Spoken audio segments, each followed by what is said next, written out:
അസ്സലാമലൈക്കും. ഇന്ന് നമ്മൾ ഉണ്ടാക്കാൻ പോകുന്നത് അവല് വിളയിച്ചതാണ്. എളുപ്പത്തിൽ പെട്ടെന്ന് തന്നെ നമുക്ക് ഉണ്ടാക്കിയെടുക്കാം. അപ്പോൾ അതെങ്ങനെയാണ് ഉണ്ടാക്കുന്നതെന്ന് നോക്കാം. ശർക്കരപ്പാനി അരിച്ച് വേറൊരു ഉരുളിയിലോട്ട് ഒഴിച്ചതാണ്. അത് തിളച്ച് വരുമ്പോൾ അതിലോട്ട് നമുക്ക് തേങ്ങ ഇട്ട് കൊടുക്കാം.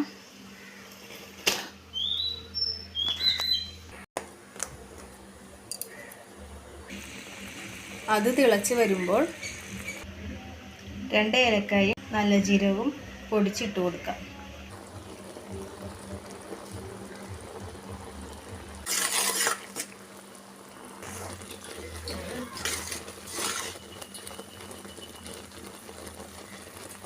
ഇപ്പോൾ ശർക്കരയും തേങ്ങയും കൂടി നല്ലപോലെ ഉരുകി വന്നിട്ടുണ്ട്.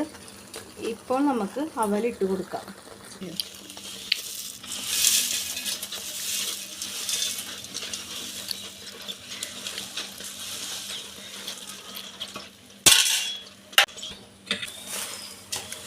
എന്നിട്ട് നല്ലപോലെ ഇളക്കി മിക്സ് ചെയ്തെടുക്കുക.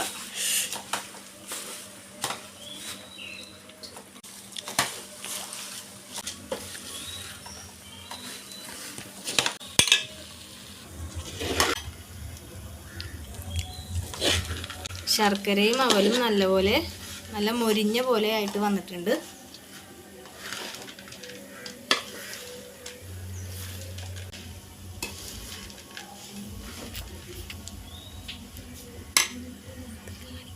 ഈസിയാണ്, വേറെ ഒന്നും ഇതിൽ ചേർക്കണില്ല.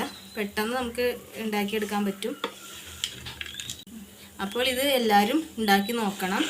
വീഡിയോ ഇഷ്ടപ്പെട്ടാൽ ലൈക്ക് ചെയ്യുക, സബ്സ്ക്രൈബ് ചെയ്യുക, സപ്പോർട്ട് ചെയ്യുക.